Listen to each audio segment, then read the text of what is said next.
I'm in such a mood today, a good mood today actually. Um, and I'm right now I'm walking around where I went to middle school, and I was just talking to somebody, talking about TED Talks bass and stuff like that, and she was telling me about her son taking bass lessons, and this kid taking lessons from an older guy, and the older guy's got him playing the same thing for months and months and months and months and months, and kids get bored, right? So as you know, I've taught kids for a long time. I don't teach privately very much anymore for several different reasons, but I'm gonna beat this.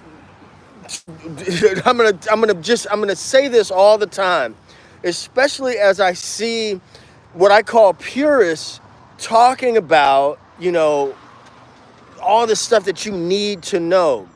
You need to know what you need to know when you need to know it. Now, stick with me here. Stick with me. Just stick with me. There is not a person on this earth, not one who has learned how to speak by reading first. Nobody. All of us, especially in the US, we're 6 or 7 years old before we go to school and learn how to read. We are watching and listening and mimicking and all that stuff first. Now, I want to show you this building. This corner in New Orleans is very, very significant to me. That school is where I went to middle school. That was PGT Beauregard Junior High School in the 80s. And that's where I was when I learned how to play bass. When I started playing bass was at that middle school. And I think about that every time I'm around here, is being a kid, learning how to play. I believe it so strongly in my heart. And I'm happy to debate with anyone who disagrees with me. But when you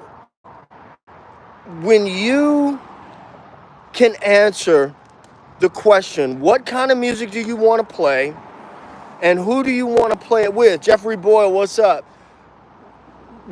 When you can answer those questions, man, you are going to save so much time on courses, on downloads, on teachers, on all this stuff. I'm not saying that teachers aren't important. I'm not saying, the fundamentals are the same. The physical fundamentals of playing the instrument are the same. It doesn't matter what genre you're playing. That is the same, right? And so the more I pour into this channel, the more I pour into Groove School, the more I tap into you guys and what I'm hearing and seeing from you. Listen, that's where this comes from. It ain't rocket science, it's pocket science. At the end of the day, if you know every inversion of a triad, just as an example, if you know every inversion there is of a triad, but you can't go to the blues jam in your neighborhood, if you have one, I have one in my neighborhood, I'm in New Orleans.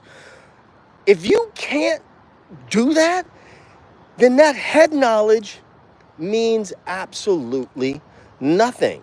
It means nothing, right? I walk and talk, I'd be 3 miles away from where I'm supposed to be. But that's my old middle school right there. It's called Thurgood Marshall now. But when I was going there, we in the South, it was called PGT Beauregard. No matter how you feel about the Confederacy, that's the name of the school that I went to. Anyway, Bulldogs. PGT Beauregard Bulldogs. Yeah, so what kind of music do you want to play? Who do you want to play it with?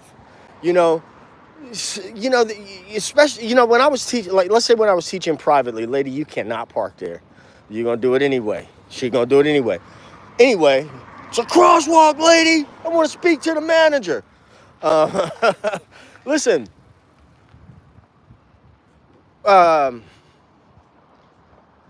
when I was teaching back in the day, I taught at Guitar Center for a hot second. there was a guy who taught in a room next to me, and for months, he's teaching this kid Seven Nation Army. It's one of the reasons why I absolutely loathe the song Seven Nation Army, but it's a pedagogically sound tune for beginners, especially kids, right? I lost my train of thought. Let's go back. Rewind. When I was teaching, if a kid in middle school had a desire to audition for their high school jazz band, or the high school that they were going to, they wanted to audition for the jazz band, there's a certain number of things that they need to know for the jazz band, to get into the jazz band, to pass that audition, right?